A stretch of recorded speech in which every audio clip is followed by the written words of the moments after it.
এখন স্বামী স্ত্রী সম্পর্ক কিছু কথা হোক, এরপরে ইনশাআল্লাহ দোয়া হবে, ঠিক আছে না? ইনশাআল্লাহ আল্লাহ তাআলা তৌফিক দান করেন। সম্মানিত হাজিরিন, এই কথাটা বুঝার আগে প্রথম এই কথাটা বুঝতে হবে, এই পৃথিবীতে আল্লাহ তাআলা মানব সৃষ্টির সূচনাতে মানুষের যে পারস্পরিক সম্পর্ক, বন্ধন, সম্বন্ধ, এটার অনেকগুলো সম্বন্ধ আছে মানুষের মধ্যে।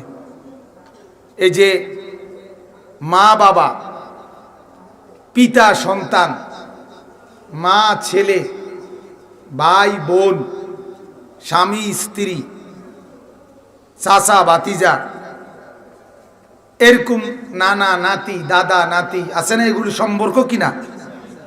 এই সমস্ত সম্পর্কের মধ্যে আল্লাহ পাক রব্বুল আলামিন মানুষের প্রথম সম্পর্ক, সম্বন্ধ কায়েম করেছেন, সেটার নাম হলো স্বামী এবং স্ত্রী, ঠিক কিনা বলেন? প্রথম সম্পর্কের নাম এটা। ওয়া খালাকনাকুম আজওয়াজান, আল্লাহ তাআলা বলেন আমি তোমাদেরকে সৃষ্টি করেছি আজওয়াজান, জোড়ায় জোড়ায়। আর সেটা কি? সেই প্রথম জোড়া, সেটার নাম ছিল কি? স্বামী এবং স্ত্রী। স্বামীটার নাম হলো আদম, স্ত্রীর নাম হইল হাওয়া আলাইহিস সালাম। তাহলে আদম এবং হাওয়া আলাইহিস সালামের মধ্যে এই দুইজনের প্রথম সম্পর্ক, যে এই সম্পর্কের নাম কি? স্বামী স্ত্রী, ঠিক কি না বলেন? কোরআনুল কারীমে আল্লাহ তাআলা বলছেন, ইয়া আইয়ুহান নাসুত্তাকু রাব্বাকুম আল্লাযী খালাকাকুম মিন নাফসিন ওয়াহিদা ওয়া খালাকা মিনহা যাওজাহা। আল্লাহ বলেন, হে মানুষ, তোমরা তোমাদের রব আল্লাহকে, তোমাদের পালনকারী মাওলাকে ভয় করো।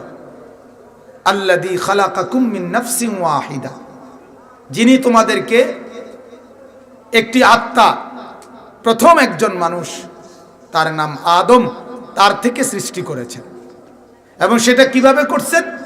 ওয়া খালাকা মিনহা যাওজাহা, প্রথমে তার স্ত্রীকে বানাইছেন তার থেকে, এরপরে তাদের দুইজনের মাধ্যমে ওয়া বাসসা মিনহুমা রিজালান কাসীরান ওয়া নিসা, চতুর্দিকের এই কোটি কোটি পুরুষ এবং নারী, এই দুইজনের মাধ্যমে গোটা পৃথিবীতে ছড়িয়ে দিয়েছেন। সুবহানাল্লাহ।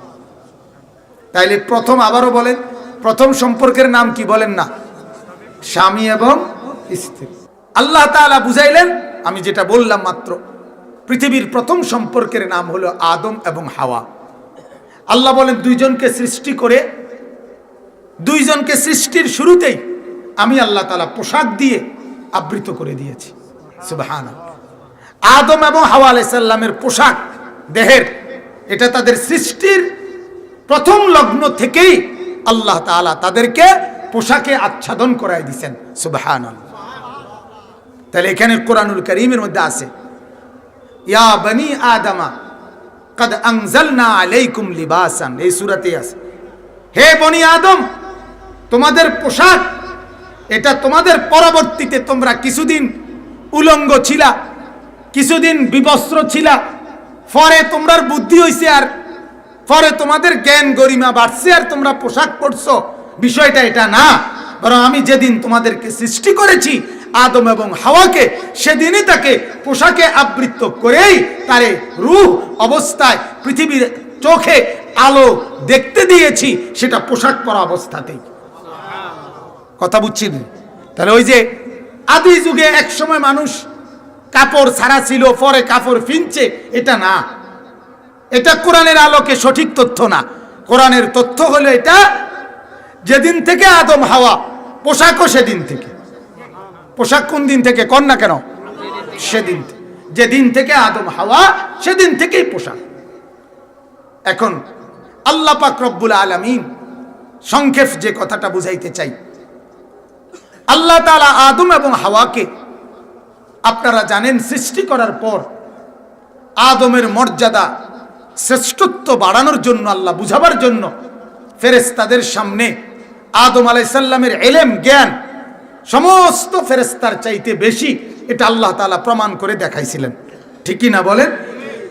যখন প্রমাণিত হইছে যে সব কিছুর নাম আদম জানে, কিন্তু ফেরেশতারা জানে না। তখন ফেরেশতারাও বুঝছে জ্ঞানে গরিমায় এই মানুষ আমরা ফেরেশতার চাইতেও শ্রেষ্ঠ। সুবহানাল্লাহ। আল্লাহ তাআলা তখন সেই শ্রেষ্ঠত্বের কারণে ওনাদেরকে বলছিলেন সমস্ত ফেরেশতাকে তোমরা আদমকে সেজদা করো। আদমকে সবাই সেজদা করলেন, ইবলিস ব্যতীত। ইবলিসকে আল্লাহ তাআলা বিতাড়িত করে দিলেন, বাকিরা অনুগত থাকলো। যাওয়ার সময় ইবলিস এই কথাটা বলতেছে, যেখান থেকে এটা আসছে আমার তেলাওয়াত করা আয়াত। যাওয়ার সময় ইবলিস আল্লাহকে বলছিল, আল্লাহ আমি চলে যাচ্ছি, তবে তোমারে বলে যাচ্ছি কিয়ামত পর্যন্ত প্রত্যেকটা ভালো কাজে, প্রত্যেকটা নেক কাজে আমি গিয়ে সামনে বসা থাকবো। আমি চেষ্টা কইরা ডাইনে বামে সামনে পিছনে যেদিক থেকে পারি ওয়াসওয়াসা দিয়া আমি তারে তোমার রাস্তার থেকে সরিয়ে তারে গোমরা পথভ্রষ্ট জাহান্নামের রাস্তায় ঢুকায় দেব। নাউজুবিল্লাহ। আল্লাহ তাআলা তখন বলছিলেন, যা তুই বাইরে, ঠিক আছে তুই যেটা মনে করে করিস, তোরে আমি হায়াত দিছি, যা কিয়ামত পর্যন্ত তুই মাজউমান মাদহুরা ক্বাল আখরুজ মিনহা, তুই বের হ। তবে মনে রাখিস তুই ঘৃণিতই থাকবি, তুই লাঞ্ছিতই থাকবি, তুই যত কিছুই করস কিয়ামত পর্যন্ত হায়াত পাওয়ার পরেও, তুই পৃথিবীর সবটা বিচরণ করার পরেও, পৃথিবীর সব জায়গায় তুই যাওয়ার পরেও, এরপরও গোটা দুনিয়া তোর হাতের মুঠো থাকার পরেও, তারপরও তুই কোনোদিন দামি হইতে পারবি না, বরং তুই মাজউমান মাদহুরা, তুই ঘৃণিতই থাকবি, লাঞ্ছিতই থাকবি। আরো কিছু করলেও তোরে শয়তান শয়তানে কইব, তোরে কোনোদিন আর বাইজিদ বোস্তামি কইতো না। কথা বোঝেন নাই? তুই ঘৃণিতই থাকবি, তুই বাইর হ। এই শয়তান বের হয়ে গেল আল্লাহর অভিশপ্ত হয়ে। আর আল্লাহ তাআলা তখন এই স্বামী স্ত্রীকে, মানে আদম এবং হাওয়া, ওনাদের দুইজনকে আল্লাহ তাআলা বললেন, ইয়া আদম উসকুন। এইটা আর কি কথা, ওরা তো কি করে দিল, বিতাড়িত করে দিল। ওরা কিন্তু একসাথেই ছিল, ফেরেশতারা ছিল, ফেরেশতাদের মুআল্লিমে ইবলিস ছিল, এরপরে আদম হাওয়া ছিল। এখান থেকে ফেরেশতারাও আছে, আদম হাওয়াও আছে। শুধু বিতাড়িত হইল কে? কে বিতাড়িত হইল বলেন? শয়তান। শয়তান। এরপরে আল্লাহ বলেন, আল্লাহ তখন বললেন, ওয়া আদম উসকুন আনতা ওয়া যাওজুকাল জান্নাহ। হে আদম, তুমি এবং তোমার স্ত্রী তোমরা উভয়ে জান্নাতে বসবাস করো। সুবহানাল্লাহ। তাইলে স্বামী স্ত্রীকে প্রথম আল্লাহ তাআলা থাকতে দিছে কোথায়? জান্নাত। এই কথাটা প্রথম আমি বুঝাইতে চাই। সবগুলো আয়াত বলে যে দূর পারি এর দূরে, অল্প একটু হলে অল্প একটুই বললাম। স্বামী স্ত্রীর প্রথম ঠিকানা কোথায় তাইলে? এজন্য আল্লাহ তাআলা বলেন, স্বামী স্ত্রীর এই পবিত্র বন্ধন আমি দিছি, আর আমি চাই তোমরা দুইজন মিলে একত্রে জান্নাতি হও। সুবহানাল্লাহ। তোমাদের আদম এবং হাওয়া ওই প্রথম দুই স্বামী স্ত্রীকে যেহেতু আমি জান্নাতেই থাকতে দিছি, আমিও চাই তোমরা জান্নাতেই থাকো। পৃথিবীতে কিয়ামত পর্যন্ত তোমরা যত স্বামী স্ত্রী হবে তোমরা জান্নাতেই থাকবা, জান্নাতেই তোমাদেরকে জায়গা দিব। আমি আল্লাহ এটাই চাই। সুবহানাল্লাহ। কোরআনুল কারীমের মধ্যে আছে, আল্লাহ তাআলা বলেন, ওয়ামিন আয়াতিহি আন খালাকা লাকুম মিন আনফুসিকুম আজওয়াজান। আল্লাহ তাআলা বলেন, আমার কুদরতের একটা নিদর্শন, আমি আল্লাহ তাআলা তোমাদের দেহ থেকে, পুরুষদেরকে বলছে, তোমাদের শরীর থেকেই আমি তোমাদের স্ত্রীদেরকে বানিয়েছি। কিভাবে বানাইছি? এটাই আমার কুদরত। এটা কার কুদরত? আল্লাহ বলেন, কেন বানাইছি? লিতাসকুনু ইলাইহা, যেন তোমরা পরস্পর একজন আরেকজনের কাছে শান্তি পেতে পারো। ওয়া জাআলা বাইনাকুম মাওয়াদ্দাতান ওয়া রাহমা। আল্লাহ বলেন, আমি তোমাদের উভয়ের মধ্যে তৈরি করে দিয়েছি ভালোবাসা এবং দয়া মায়া। সুবহানাল্লাহ।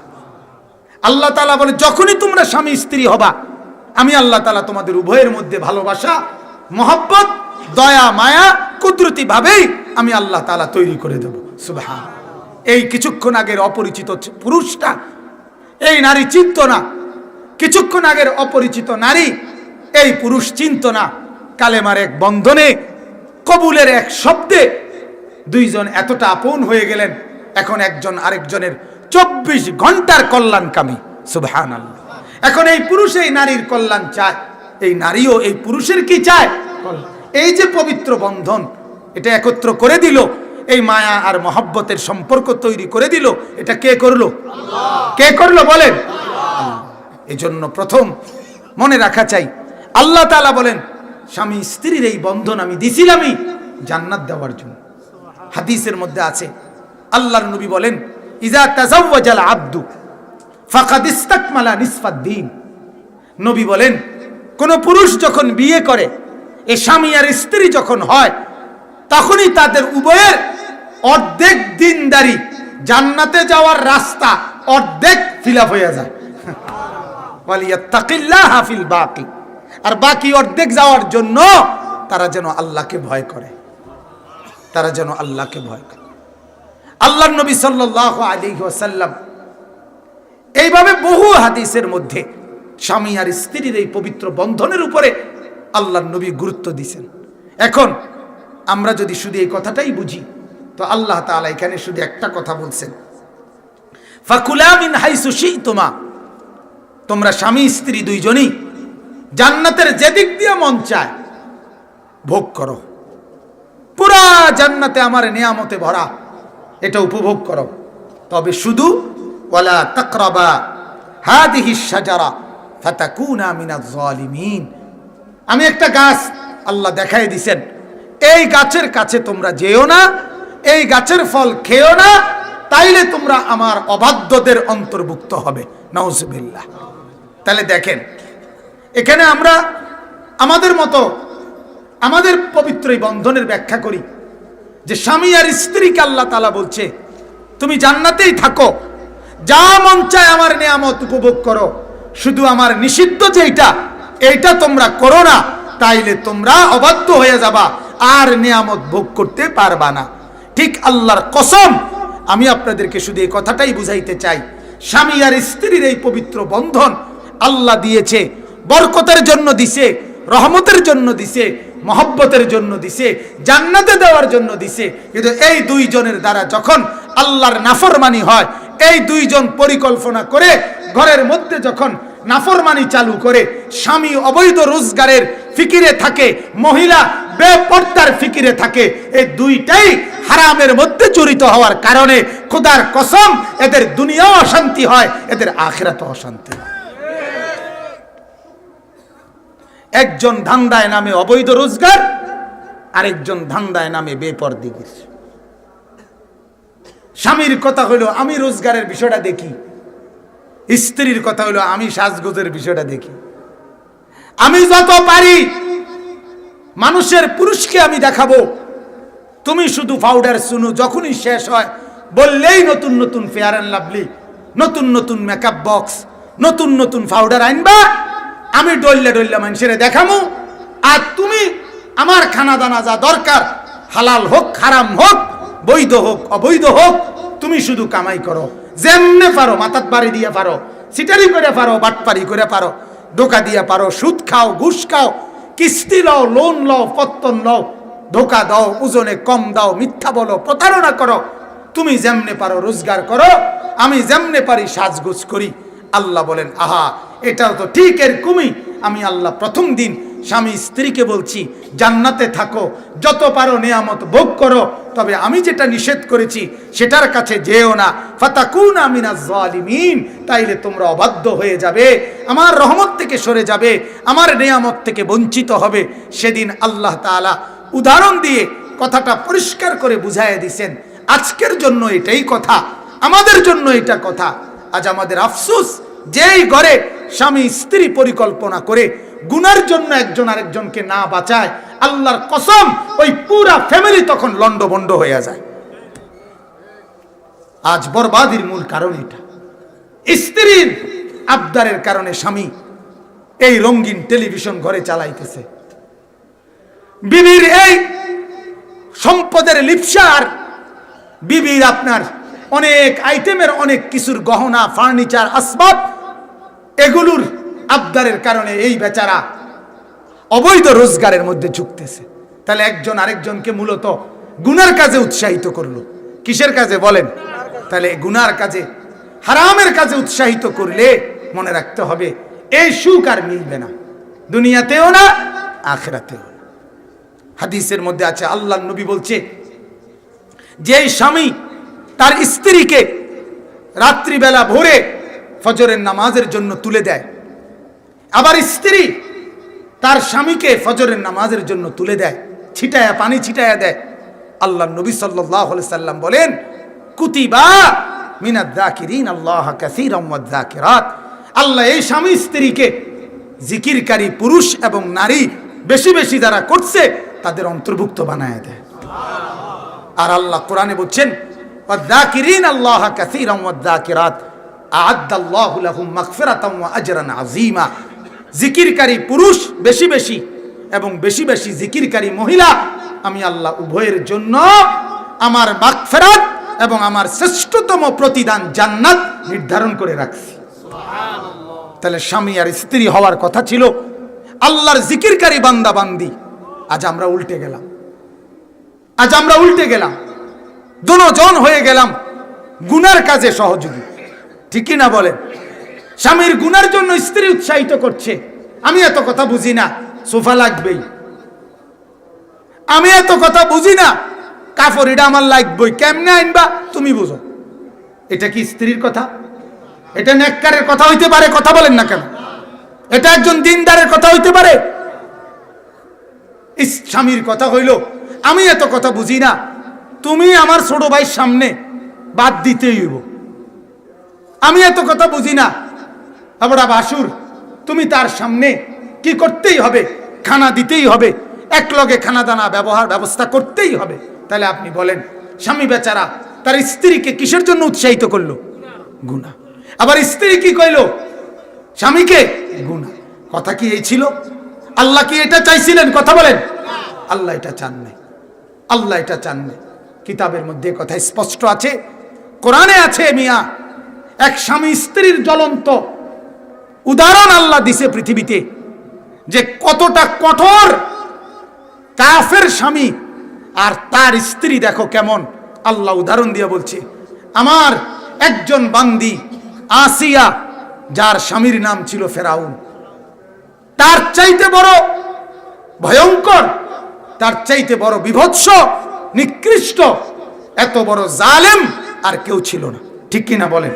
কিন্তু আল্লাহ তাআলা বলেন, ওই জালেমের ঘরে থেকেও, সর্বনিকৃষ্ট পাপীর ঘরে থেকেও স্ত্রী আসিয়া শেষ মুহূর্ত পর্যন্ত তার ঈমান রক্ষা করছে। হাদিস তাফসীরের মধ্যে আছে, ফেরাউন আপনার হযরতে আসিয়াকে এরকম হাত টানা দিয়া পুরা শরীরের মধ্যে পেরেক মারছে, পেরেক, পেরেক। ওয়া ফিরআউনা দিল আওতাদ, কোরআনে আছে এটা, পেরেক ফেরাউন। ফেরাউন তার বিবি আসিয়ার কাছে পুরা শরীরে পেরেক মাইরা রক্ত ঝরছে। তখন ফেরাউন বলছে, আসিয়া এবার দিন ছেড়ে দে, এবার ঈমান ছেড়ে দে। তাফসীরের মধ্যে আছে, হযরতে আসিয়া বলছে, ফেরাউন, আহা তুমি জানো না তোমাকে ছেড়ে দেওয়া যায়, রাজপ্রাসাদ ছেড়ে দেওয়া যায়, রানীর মর্যাদা ছেড়ে দেওয়া যায়, তামাম দুনিয়ার সব সুখ ছেড়ে দেওয়া যায়, কিন্তু আল্লাহকে ছেড়ে দেওয়া যায় না, ঈমান ছেড়ে দেওয়া যায় না, আল্লাহকে ছেড়ে দেওয়া যায় না, আখিরাত ছেড়ে দেওয়া যায় না। ঈমানের যে স্বাদ কলিজায় ঢুকছে, ফেরাউন ওইটা ছাড়া যাবে না। কি হলো তখন?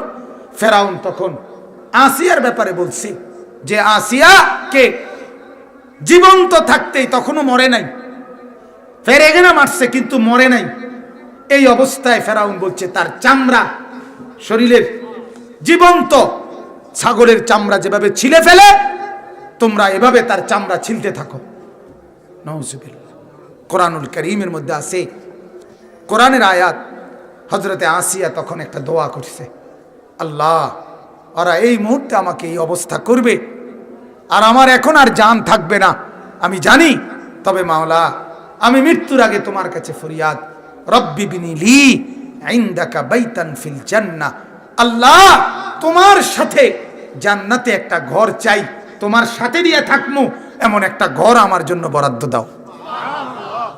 তাফসীরের মধ্যে আছে আল্লাহ পাক জিবরাইলকে পাঠাইয়া বললেন, জিবরাইল যাও, জান্নাতে আমি আমার আসিয়ার জন্য যে ঘরটা নির্ধারণ করছি ওই ঘরটা তার চেহারার সামনে তুলে ধরো, আমার আসিয়া জান্নাতের ঘর দেখতে দেখতে নিজের জান দিয়া চলে আসুক।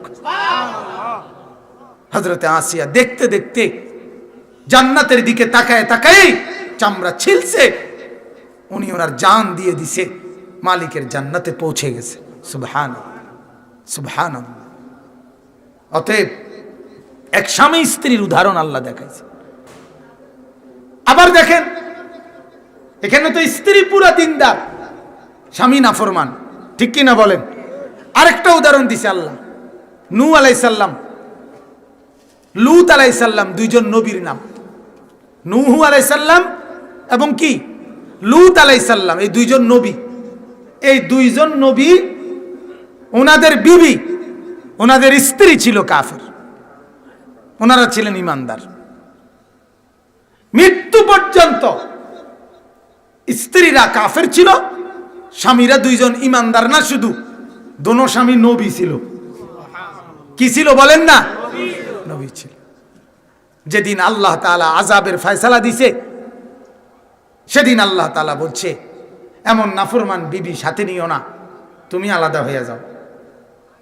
ইমানদার স্বামী নূহ আলাইহিস সালাম, ইমানদার স্বামী লূত আলাইহিস সালাম স্ত্রীকে ত্যাগ করে আলাদা হয়ে গেছে, আর ওই বিবিরা দুইজনই নাফরমান গজবওয়ালা বান্দাদের অন্তর্ভুক্ত হয়ে ওরা ধ্বংস হয়ে গেছে। নাউজুবিল্লাহ। তাহলে আমার বলার উদ্দেশ্য তিনটা উদাহরণ হয়ে গেল। একটা হলো স্বামী স্ত্রী যদি আল্লাহর রাসূল বলছে একজন আরেকজনকে ইবাদত আমলের জন্য জাগায় দেয় তাইলে উভয়ে জান্নাতি, ঠিক কি না বলেন? আর স্বামী যদি বেঈমান হয়, স্ত্রী তবুও যদি নিজের ঈমান রক্ষা করে তাহলে স্ত্রী জান্নাতি। আবার স্ত্রী যদি নাফরমান হয়, স্বামী যদি নিজের ঈমান রক্ষা করে তাহলে স্বামীও জান্নাতি। তাহলে যে কোনো মূল্যে স্বামী আর স্ত্রীর এই বন্ধনের মূল মাকসাদ হইল নিজের আখিরাত ঠিক করা, ঠিক কি না বলেন না কেন? শুধু দুনিয়া ভোগ করা, দুনিয়ার কিছুক্ষণের মজা লাভ করা, এটা মূল মাকসাদ না, বরং এই বন্ধন দ্বারা মাকসাদ হইল আখিরাত লাভ করা। কি লাভ করা বলেন? হ্যাঁ, সম্মানিত হাজিরিন, এইবার তাইলে দেখেন আল্লাহ তাআলা বলতেছেন, ওয়ালা তাকরাবা হাদিহিশ শাজারাতা ফাতাকুনা মিনাজ জালিমিন।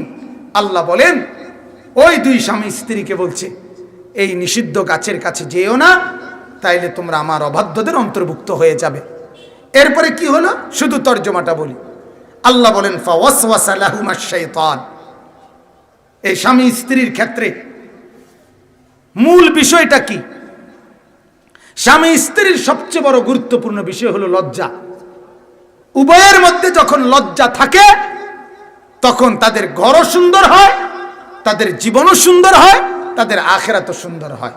তো আল্লাহ বলে ফাওয়াসওয়াসা লাহুমাশ শাইতানু, শয়তান এই দুইজনকে মানে আদম আর হাওয়াকে প্ররোচনা, ওয়াসওয়াসা, কুমন্ত্রণা দিতে লাগলো। কেন? লিয়ুবদিয়া লাহুমা মা বুরিয়া আনহুমা মিন সাওআতিহিমা। পোশাক দিয়ে আল্লাহ তাআলা তাদের যেই লজ্জা ঢেকে রাখছিলেন, এই ইবলিসের প্রথম চেষ্টা ছিল। ইবলিস মানবের প্রথম ক্ষতি কি করছে? মানুষের প্রথম ক্ষতি ইবলিস করছে এটা, যে ইবলিসের প্রথম সাধনা ছিল আমি এই দুইজনের পোশাক মানে লজ্জা খুলাইয়া এদেরকে বেইজ্জতি করে দেব। এটা ছিল ইবলিসের প্রথম ষড়যন্ত্র। এটা আল্লাহ বলছে লিয়ুবদিয়া লাহুমা মা বুরিয়া লাহুমা আনহুমা মিন সাওআতিহিমা মিন সাওআতিহিমা। আল্লাহ বলেন ইবলিস চাইছিল সে যেন তাদের দুইজনের লজ্জা, তাদের লজ্জা খুলে ফেলে, যে যা তারা পোশাক দিয়ে ঢেকে রাখছিল। এতে করে কি করলো? ওয়াকালা মা নাহাকুমা রাব্বুকুমা আন হাদিহিশ শাজারাতি ইল্লা আন তাকুনা মালাকাইনি আও তাকুনা মিনাল খালিদিন। এই ইবলিস এই উদ্দেশ্যে আদম আর হাওয়াকে বুদ্ধি দিতে লাগলো যে শোনো, তোমাগরে যে ওই গাছের ফল খেতে নিষেধ করছে কেন জানোনি? যাতে করে খাইলে হয় তোমরা ফেরেশতা হয়ে যাইবা, আর নয়তো জান্নাতের মধ্যে চিরস্থায়ী থাকবা, বাইরন লাগতো না। এই কারণে নিষেধ করছে। আল্লাহ ভিতরে ভিতরে মূলত চায় তোমগরে জান্নাত থেকে বাইর করে দিতে, এই জন্য কইছে গাছের ফল খাইও না, কারণ খাইলেই তো তোমরা স্থায়ী রাখন লাগবো। এই পুরা কথা উল্টায় ফেলছে, ঠিক কিনা বলেন? উল্টায় ফেলছে কিনা বলেন? তো এরপর আল্লাহ তাআলা বলেন ওয়া কাসামাহুমা ইন্নী লাকুমা লামিনান নাসিহিন। ইবলিস তখন কসম করে বলছে, কয়ে দেখো আমি যেটা বলছি এটাই সঠিক বলতেছি, আমি উত্তম নসিহতকারী। নাউজুবিল্লাহ, হেইতে বালাটা কইতে আছে। আল্লাহ বলেন ফাদাল্লাহুমা বিগুরুরিন, এভাবে ধোঁকা দিতে দিতে, প্ররোচনা দিতে দিতে শয়তান তাদেরকে এক পর্যায়ে সম্মত করে ফেললো। ফালাম্মা যাকা শাজারাতা বাদাত লাহুমা সাওআতুহুমা, যখনই আদম এবং হাওয়া ওই গাছের ফল ভক্ষণ করলেন, সর্বপ্রথম তাদের শরীর থেকে তাদের ইজ্জতের সম্ভ্রমের পোশাক খুলে পড়ে গেল। পোশাক কি হয়ে গেল? খুলে গেল। ওয়াতাফিকা ইয়াখসিফানি আলাইহিমা মিন ওয়ারাকিল জান্নাহ, আর তারা দুইজন তখন জান্নাতের পাতা ছিঁড়ে ছিঁড়ে নিজেদের শরীর ঢাকার চেষ্টা করতে লাগলো। ওয়ানাদাহুমা রাব্বুহুমা আলাম আনহাকুমা আন তিলকুমা শাজারা ওয়া আকুল লাকুমা ইন্নাশ শাইতানা লাকুমা আদুউম মুবিন। আল্লাহ তখন ডাক দিয়ে বললেন, হে আদম হাওয়া, তোমাদের কি ভুলে গেলা? আমি কি তোমাদেরকে বলি নাই এই গাছের ফল খেও না? আমি কি তোমাদেরকে বলি নাই যে শয়তান তোমাদেরকে ধোঁকা দিবে? আমি কি তোমাদেরকে বলি নাই শয়তান তোমাদের প্রকাশ্য শত্রু? কেন করলা? কেন করতে গেলা? আচ্ছা, এইবার আমার কথা এখানেই শেষ। এটার থেকে শুধু আমি এই কথাটাই আপনাদেরকে বুঝাইতে চাচ্ছিলাম, স্বামী আর স্ত্রীর এই পবিত্র বন্ধন, এই পবিত্র বন্ধনের মাধ্যমে শয়তান ইবলিস এই দুইজনের মধ্যে যত গুনার ওয়াসওয়াসা দেয়, এর মূল মাকসাদ হলো, মূল টার্গেট হলো স্বামী আর স্ত্রীর এই পবিত্র বন্ধনকে খোলামেলা করে ফেলা, বিবস্ত্র করে ফেলা। এই জন্য আজকের পৃথিবীতে আমাদের মুসলিম পরিবারের স্বামী আর স্ত্রীর মধ্যে সবচেয়ে বেশি সর্বোচ্চ শয়তানের চেষ্টা, যেদিন স্বামী আর স্ত্রীর বন্ধন অর্থাৎ বিবাহের অনুষ্ঠান যেদিন তৈরি হয়, স্বামী আর স্ত্রীর বন্ধন যেদিন তৈরি হবে, সবচেয়ে বেশি বেপর্দা, সবচেয়ে বেশি বেহায়াপনা ওই অনুষ্ঠানের মধ্যে ইবলিস চালু করাইয়া প্রথম দিনেই স্বামী স্ত্রীর এই বন্ধনের পবিত্রতা নষ্ট করে দেয়। ওই যে টার্গেট, এটা শয়তানের টার্গেট তো এটাই ছিল, তাদেরকে বেইজ্জতি করে দিবে, তাদের পোশাক খুলে দিবে। এই জন্য আমার দেশে বর্তমানে প্রতিটা বিবাহের অনুষ্ঠান মানে হলো বেহায়াপনার এক একটা উৎসব। গায়ে হলুদের অনুষ্ঠানের নামে বেহায়াপনা না সুন্নত আমল? কথা বলেন না কেন? পুরুষ নারী একত্রে একই প্যান্ডেলের মধ্যে খাওয়ার নামে এটা বেহায়াপনা না সুন্নত আমল? পুরা অনুষ্ঠান ভিডিও করতেছে, এটা আপনার বেহায়াপনা নাকি সুন্নত? ছেলেরা গিয়া গিয়া মেয়েটার ছবি তুলতেছে, মেয়েরা আইসা আইসা জামার ছবি তুলতেছে, এটা গুনাহ না? এটা নাফরমানি কিনা বলেন? লিইউবদিয়া লাহুমা মা বুরিয়া আনহুমা সাওআতুহুমা। ইবলিস সেদিনই বলছিল, তোমরা দুইজন স্বামী স্ত্রী, তোমাদের ইজ্জতের পোশাক আমি খুলে ফেলব, আমি তোমাদেরকে বিবস্ত্র করে ফেলব। আজ আমাদের মাদেরকে, আজ আমাদের বিবিদেরকে বিবস্ত্র করে দিছে শয়তান, বিবস্ত্র করে দিছে। আজ আমাদের যুবতী স্ত্রীদের, আজ আমাদের জওয়ান মা বোনদের জিন্দেগির প্রথম সাধনা, একমাত্র সাধনা, কিছু পাউডার স্নো আর কিছু গহনা অলংকার, এই দুই জিনিসের উপরে পুরাটা জিন্দেগি। আর মাকসাদ এটাই, এগুলো গায়ে দিয়া যত পারে রাস্তার পর পুরুষদেরকে দেখাবে, এটাই তার জিন্দেগির মেইন সাধনা। কথা বলেন না? এটাই তার জীবনের মেইন টার্গেট। যত পুরুষ দেখবে, যত যুবক দেখবে, যত রাস্তার বখাটে দেখবে খারাইয়া মুতে, হ্যাঁ চলাফেরার হদিস নাই, যত বেশি এরকম বখাটেরা দেখবে তত বেশি ওই নারীর কাছে তৃপ্তি লাগবে, শান্তি লাগবে। এটাই হলো বেপর্দা নারীর মূল মাকসাদ। আসল কথা হলো, মূল বিষয় শয়তানের সিদ্ধান্তই ছিল এটা, আমি মুসলমানের এই পবিত্র বন্ধন, তাদের ঘরের এই পবিত্র সম্পর্ক নষ্ট করে তাদেরকে আমি বিবস্ত্র করে দেব, বেহায়া করে দেব, বেপর্দা করে দেব। নাউজুবিল্লাহ। এতে ক্ষতি কি হবে? ক্ষতি হলো এটা শয়তান জানে, যখনই নারী বেহায়া হবে, যখনই নারী বেপর্দা হবে, তার গর্ভের সন্তানও তখন অবশ্যই নাফরমান ছাড়া আর কিছু হবে না। কারণ গোবর থেকে দুর্গন্ধ ছড়ায়, গোলাপ ফুল থেকে সুঘ্রাণ ছড়ায়। যে নারী বেপর্দা সে গোবরের মতো, যে নারী পর্দানশীল সে গোলাপের মতো, গোলাপের মতো। এই জন্য বেপর্দা নারী আজ আর কোনোভাবে তাদের সন্তানদেরকে কন্ট্রোল করতে পারতেছে না। নাহলে এত বেশি সন্তানাদি বেনামাজি, এত বেশি সন্তানাদি বেপর্দা বেহায়া, এর কারণ একটাই, যে শুরু থেকেই ঘরওয়ালারাই ছিল বেপর্দা বেহায়াপনা। বলেন নাউজুবিল্লাহ, বলেন নাউজুবিল্লাহ। অতএব আমি আপনাদের কাছে এতটুকু কথাই বললাম, স্বামী আর স্ত্রীর এই পবিত্র বন্ধনে মূল মাকসাদ, আপনারা যারা নিজেদের এই বন্ধনে আছেন তাদের প্রত্যেকের কাছে অনুরোধ, আপনি এমন একজন স্বামী হন। আল্লাহ রাসূল সাল্লাল্লাহু আলাইহি সাল্লাম বলছেন যে তার স্ত্রীর কাছে উত্তম, সে উত্তম স্বামী। আবার স্ত্রীর ব্যাপারে নবী বলছেন যে তার স্বামীর কাছে উত্তম, সে উত্তম স্ত্রী। আল্লাহ নবী বলছেন আইয়ুমা ইমরাআতিন মাতাত ওয়া যাওজুহা আনহা রাদিন দাখালাল জান্নাহ। আল্লাহ নবী বলছেন যে স্ত্রী মারা গেল আর তার স্বামী তার উপরে খুশি থাকলো, সে জান্নাতে চলে গেল। আল্লাহ নবী বলছেন চারটা আমল করবে যেই নারী, সে জান্নাতের 8টা দরজার যেটা দিয়ে মন চায় এটা দিয়ে যাইতে পারবে। 5 ওয়াক্ত নামাজ, রমজান মাসের রোজা, স্বামীর খেদমত আর নিজের ইজ্জতের হেফাজত, নিজের পর্দা, নিজের সম্ভ্রম, নিজের সতীত্ব, নিজের মর্যাদা। এই 4টা, 5 ওয়াক্ত নামাজ, রমজানের রোজা, স্বামীর খেদমত, নিজের লজ্জাস্থানের হেফাজত, নিজের ইজ্জতের হেফাজত, নিজের পর্দার হেফাজত। আল্লাহর রাসূল বলেন 4টা গুণ যার মধ্যে থাকবে নারী, সে জান্নাতের 8 দরজার যেটা দিয়ে মন চায় যাইতে পারবে।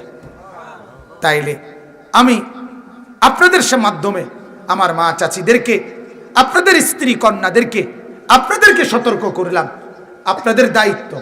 যদি বলেন হুজুর বেড়ি বেড়ির মতো চলে, আমি কিতা করতাম না, এই আলাপ করে আপনি হাসরের ময়দানে ফিডার থেকে বাঁচতে পারতেন না। বিশ্বাস করে, অকুল্লুকুম মাসউলুন আন রাইয়াতিহি, এটা বুখারীর হাদিস।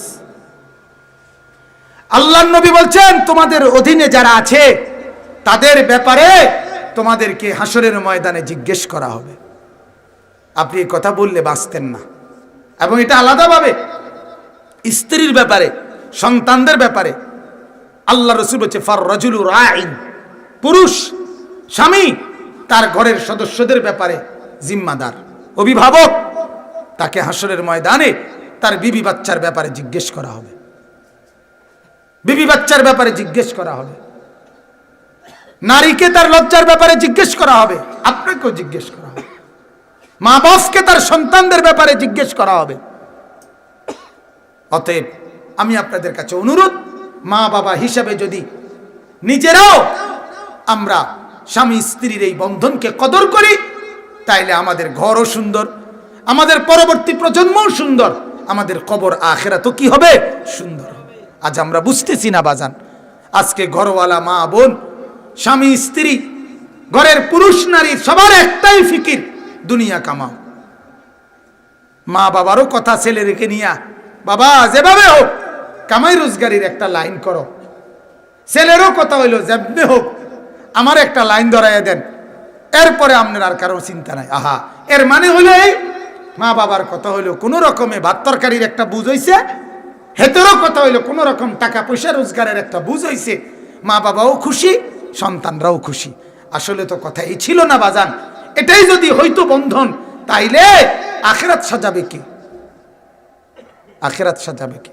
এই ফ্যামিলি আল্লাহ কেন দিল? স্বামী যদি স্ত্রীর আখিরাতের ফিকির না করে, স্ত্রী যদি স্বামীর আখিরাতের ফিকির না করে, মা বাবা যদি সন্তানদের আখিরাতের ফিকির না করে, তাইলে এই পরিবার, এই বন্ধন আল্লাহ কেন দিলেন? হাদিসের মধ্যে আরে কোরআনে আছে, আল্লাহ পাক রব্বুল আলামিন আমাদের নবী সাল্লাল্লাহু আলাইহি সাল্লামকে বলছে, ওয়ামুর আহলাকা বিসসালাত, হে নবী আপনি আপনার পরিবারের সদস্যদেরকে নামাজের আদেশ করুন, ওয়াসতাবির আলাইহা, আপনি নিজেও নামাজের উপরে মজবুত থাকুন। লা নাসআলুকা রিজকা, আল্লাহ বলে ও নবী আপনার কাছে আপনার ফ্যামিলি চালাইতে গিয়ে আমি আল্লাহ রিজিক চাই না, নাহনু নারযুকুকা, আমি সবাইকে রিজিক দেব, আপনি শুধু নামাজের ফিকির করেন, রিজিকের ফিকির আমি করব। আল্লাহ ফিকির করো না, তুই কিতা খাইবি আমি মরলে, আল্লাহ বলে এটা তোমার দায়িত্ব না, তোমার দায়িত্ব হইল এই ফিকির করা যে তুই নামাজ পড়ো না কেন। আমার কথাটা বুঝছেন কিনা আপনারা? আজকে আমরা আমাদের দায়িত্ব যেটা সেটা বুঝি নাই, যেটা দায়িত্ব না সেটা আমরা কাঁধে তুলে নিস। কয় যে হুজুর ডাইরেক্ট বলে দেয়, হুজুর আমি ঘর করে দিছি, বিল্ডিং করে দিছি, জমি কিনা দিছি, নিজে খাইয়া না খাইয়া বিট বাইন্দা দিছি, আমার হুজুর আমার জীবনটা আমি শেষ করছি এই জিফুতের লাগিয়া, অন যদি তারা নামাজ রোজা না করে আমি কিতা করতাম? আম্মা এই কথা আপনারে কে কইছে? এই আলাপ করলে সিরা ভিজবো, আপনার এটা কে কইছে? কথা বলেন না, এটা আপনারে কে বুদ্ধি দিল? এটা যে বাপ মার দায়িত্ব সন্তানের শুধুমাত্র জায়গা জমি দালান বিল্ডিং ঠিক করে দেওয়া, হ্যাঁ খাইয়া না খাইয়া, কে বলছে? আল্লাহ তো এটা বলে নাই, রাসূল তো এটা বলে নাই, নবী তো বলছে মা নাহালা ওয়ালিদুন ওয়ালাদাহু মিন নুহলিন মিন আদাবিন হাসান। আল্লাহর নবী বলছেন একজন মা বাবা তার সন্তানের জন্য সবচেয়ে বড় উপহার হলো তাদেরকে উত্তম আদব শিখায় দেওয়া, উত্তম আদব শিখায় দেওয়া। হযরতে লোকমান হাকিম তার সন্তানকে আখলাক শিখাইছেন, আদব শিখাইছেন।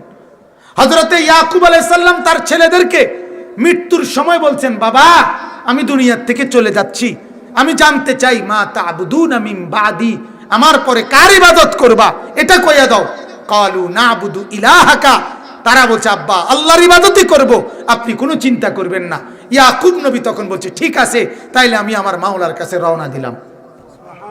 হযরত ইব্রাহিম আলাইহিস সালাম, হাজেরা স্ত্রী আর ছেলে ইসমাইল, নিজের স্ত্রী এবং ছেলেকে একাকী ওই মরুভূমিতে রাইখা আল্লাহর হুকুমে যখন চলে যাচ্ছে, আলাদা হইয়া কোরআনে আছে উনি নিজের স্ত্রী আর সন্তানের জন্য আল্লাহর কাছে দোয়া করে বলছে, রব্বানা লিয়ুকিমুস সালাহ, আল্লাহ আমার বিবি বাচ্চা আমি দেখতেছি খানা নাই, পানি নাই, আহারের জায়গা নাই, বসার জায়গা নাই, বসবাসের কোনো ব্যবস্থা নাই, মাওলা এগুলো লইয়া আমি কিছু কইলাম না, এগুলো আমার টেনশনও না, আমার টেনশন এই অবস্থায় থাইকাও যেন তারা নামাজ আদায় করে।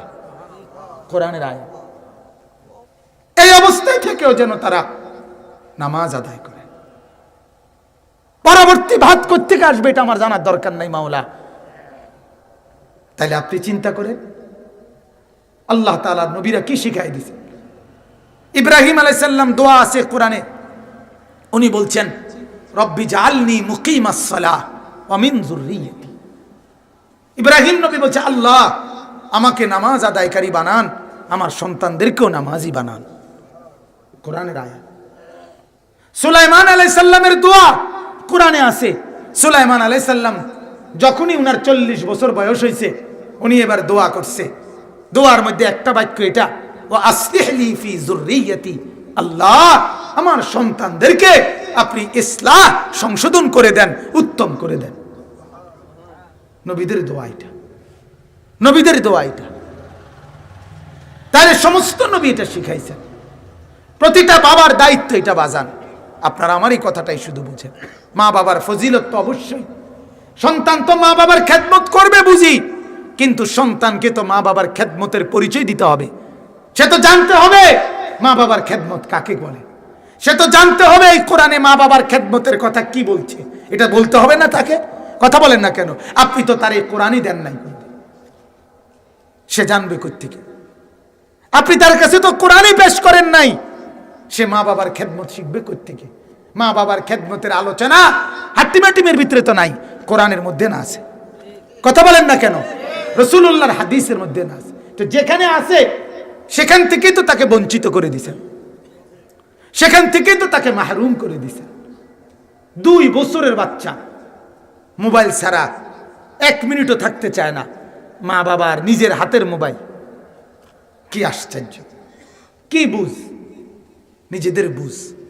অতএব স্বামী আর স্ত্রীর মূল জিম্মাদারি হলো পবিত্র এই বন্ধন দ্বারা উভয়ে উভয়ের ইবাদতের ফিকির করবে, আর উভয়ে উভয়ের আগত সন্তানদের আখিরাতের ফিকির করবে।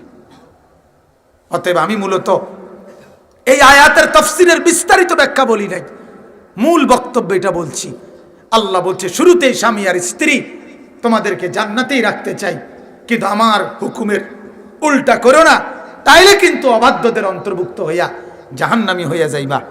আবার আলাদা আলাদা উদাহরণ দিয়ে আল্লাহ বুঝাইছে, হ্যাঁ তুমি তোমার জিম্মাদারি আদায় করবা, তবে এরপরও আবার বুঝাইছে স্ত্রীকে স্বামীকে সর্বোচ্চ বলার পর চেষ্টার পরও যদি সে বদ্দিনী করে তাইলে তুমি কইরো না, তুমি একলা হইলেও জান্নাতি হইও। আবার স্বামীকে বলছে স্ত্রী নাফরমানি করলেও 1000 বার বলার চেষ্টা অব্যাহত রাখবা, তারপরেও তার মতো মিশে যাইও না, বরং তুমি একলা হইলেও তোমার আখিরাতের ফিকির করবা। উভয় রকম উদাহরণ বলে দিস। তোমার দায়িত্ব আদায় করবা, তোমার বলাও অব্যাহত রাখবা, তোমার চেষ্টাও অব্যাহত রাখবা, বাকি তোমার নিজে ঠিক আছে কইতে কইতে তুমি যেন এমন না হও, ঠিক আছে তুমি বউ জিডা কও ইডে কথা যাও না, এমন হইতে পারবে। অথবা মহিলা এটা বলতে হবে না, আমার জান যাইতে পারে আমি বেপর্দা হব না, আমার জান যাইতে পারে আমি যাদের সামনে যাওয়ার অনুমতি নাই খোলামেলা তাদের সামনে আমি ঘরেও যাব না। সে দেবর রাগ করুক, সে দেবর ভাসুর রাগ করুক, কিন্তু আমার আল্লাহর রাগ এর চাইতে বেশি। ঠিক কিনা বলেন? এখানে তারা 2 জন রাগ করবে, সেখানে আল্লাহ এবং তার রাসূল রাগ করবে, তাহলে ওই রাগটা বেশি মারাত্মক না? এই রাগে তো কোনো ক্ষতি নাই, ওই রাগে তো জাহান্নাম। আল্লাহ রাগ করলে তো কি দিবে? আল্লাহ আমাদেরকে মাফ করে দেন, আল্লাহ আমাদেরকে কবুল করেন। অতএব আমার ভাই, আমি যতটুকু বললাম এই কথার মূল মাকসাদ নিজেদের পরিবার, নিজেদের স্বামী স্ত্রী এবং নিজেদের সন্তানাদি নিয়ে প্রত্যেকেই ফিকির করেন। এই ফিকিরের মাধ্যমে ইনশাআল্লাহ বরকত হবে। কেউ কাউরে ছাইড়া দিয়েন না বাপ, আমার অনুরোধ। স্বামী স্ত্রীর দিকে নজর রাখেন, স্ত্রী স্বামীর দিকে নজর রাখেন, স্বামী স্ত্রী সন্তানদের দিকে নজর রাখেন। ছেলেটার হাতে টাকা দিয়া তারে তার মতো ছেড়ে দিয়েন না। মেয়েটা আপনি একটা বার হলো ভাইবা নিয়েন, চিন্তা করেন আপনার 16 বছরের 18 বছরের মেয়েটা এত পাউডার স্নো মেখে, এত 8-7 পোশাক পরে, এত রঙ্গিলা কাপড় পরে বাইরে যাইতেছে কারে দেখাবার জন্য? আপনি মা, আপনি বাবা হয়ে এটা একটা বার হইলো ভাইবেন, আমার সন্তান কারে দেখাই তো রাস্তায় যায়। এটা যেই মা বাপ ভাবে না, ওই মা বাবের মতো অপদার্থ আর কেউ নাই। ওদের চক্ষু লজ্জা বলতে কিছু নাই, যে মা বাপের চোখের সামনে মেয়ে বেপর্দা। চক্ষু লজ্জা বলতে কিছু নাই। যেই মা বাপ জীবিত থাকতে তার ছেলে 1 ওয়াক্ত নামাজ পড়ে না, ওই মা বাবার জিন্দেগীর সার্থকতা কি? বেঁচে থাকার লাভ কি আমার? আল্লাহ তাআলা আমাদের প্রত্যেককে বুঝার তৌফিক দান করেন, আল্লাহ আমাদের প্রত্যেককে কবুল করেন। আজকের এই মাহফিল আল্লাহ তাআলা বরকত দান করেন। যত কথা হইছে ইতিপূর্বে আল্লাহ সমস্ত কথার মধ্যে বরকত দেন। আল্লাহ আমাদের সবাইকে কায়েম দায়েম রাখেন ঈমান ইসলামের উপরে, এবং এই মাহফিল খানা আল্লাহ তাআলা যেন কিয়ামত পর্যন্ত কায়েম করে দেন। আমিন। সুবহানাল্লাহি ওয়া বিহামদিহি, সুবহানাকাল্লাহুম্মা বিহামদিকা।